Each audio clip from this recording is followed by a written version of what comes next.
There is a kind of trading day that almost every trader I've ever worked with has had, and almost none of them have ever fully understood. It goes like this. You've been doing everything right for weeks, maybe months.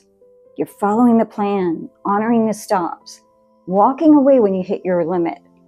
You're finally getting it. And then one afternoon, something happens.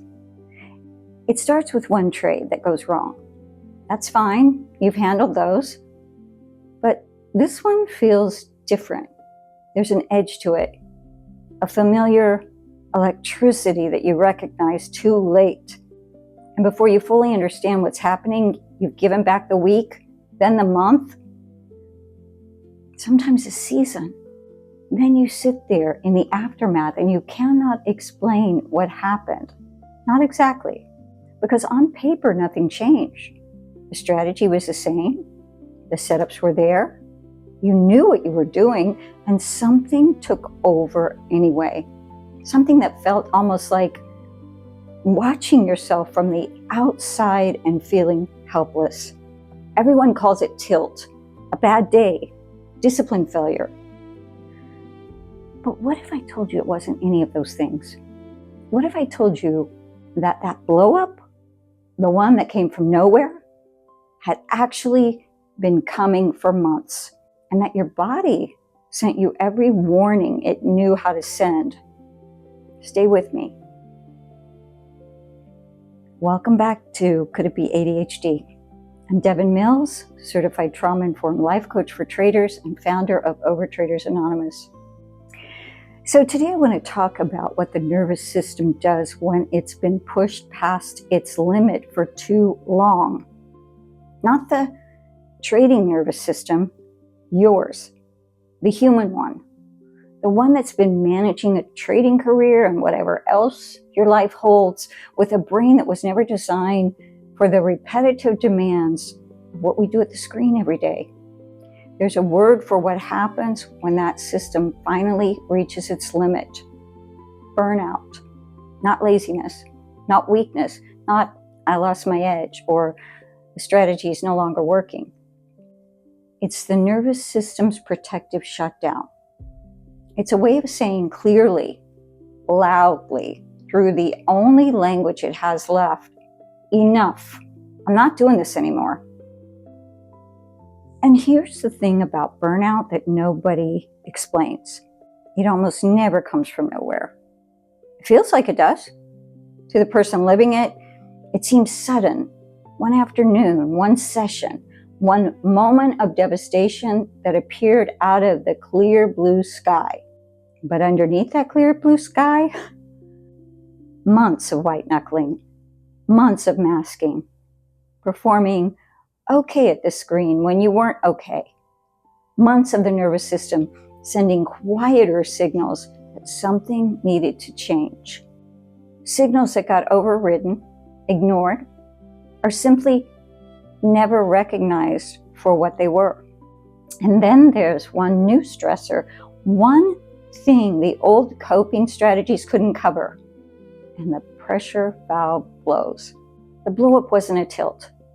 Was a message, and the message was this body needed rest long before that afternoon. So I want to reframe what happened that day, not to excuse it, not to bypass what it costs, and it costs something real, and that deserves to be acknowledged. But I want to show you what was actually happening underneath it. When the nervous system burns out and blows the pressure valve, it isn't failing you, it's protecting you. From the version of you that wouldn't stop, from the part that had decided somewhere along the way, probably long before trading was even in the picture, that stopping meant failing. The rest was for people who weren't serious, that your worth was directly, precisely, uncomfortably tied to your output. That belief, I have to keep going or I'm not enough, that didn't start at the trading desk. That started much earlier. Maybe in a home where love was conditional on performance. Maybe it was in a school that rewarded those who worked harder and punished those who made mistakes. Maybe it was just the accumulated experience of being a person in a world that doesn't particularly value rest. Whatever the origin, your nervous system absorbed it, and then it tried to honor it for as long as it possibly could. And the blow up was the body finally saying, I've been trying to tell you for months, you wouldn't listen, so I did the only thing left. And here's the head fake, and I want you to sit with it. The blow up was not the problem. The blow up was a symptom. The problem was never resting. And resting, I want to say this as clearly as I can. Resting is not the reward you get after a good trading week. Resting is the condition that makes a good trading week possible. The burner gets it backwards, pushes until the system forces a stop. The rested learns to stop before the system has forced it. And that one shift changes everything about how the game feels. So I want to talk to you about permission. Specifically, the permission to stop. Because for a lot of us, stopping doesn't feel neutral. It doesn't feel like rest. It feels like giving up. Like falling behind. Like the moment we take our foot off the gas is the moment everything we built starts to slide. That feeling, that anxious, restless, I should be doing something feeling that shows up the second you step away from the screen. That's not a character trait. That's a wound. And boy, oh boy, do I suffer from this one. Somewhere in your past, you learned that your presence in the world was contingent on your productivity. That you were welcome when you were useful, performing, contributing. And that the quiet moments, the still moments, the moments where you weren't producing anything were dangerous. Because in those moments, people might see that you were just a person, unfinished, uncertain, needing things. And needing things hadn't always gone well. And the trading desk became the place where busy felt most justified, because at least here, the busyness had a P&L attached to it. The reparenting work of this episode is quiet. It's one sentence. I want you to say it to yourself right now, wherever you are. I am allowed to rest. Not after a good week. Not after I've hit the target. Not once I've proven I deserve it. Now. Right now. As I am. Without conditions. Because the trader you're trying to become, the one who executes cleanly, holds the stops, walks away at the right moment, that trader doesn't come from grinding harder. That trader comes from a regulated nervous system. And a regulated nervous system requires rest. Not as a luxury, as a foundation. The blow up that felt like failure was your body protecting the one you wouldn't protect yourself. One practice this week. Concrete, non-negotiable. Set a trading time end time. A trading session end time. Write it down before the session begins. Put it somewhere where you can see it. And when the time comes, for heaven's sakes, honor it. Regardless of how the session went.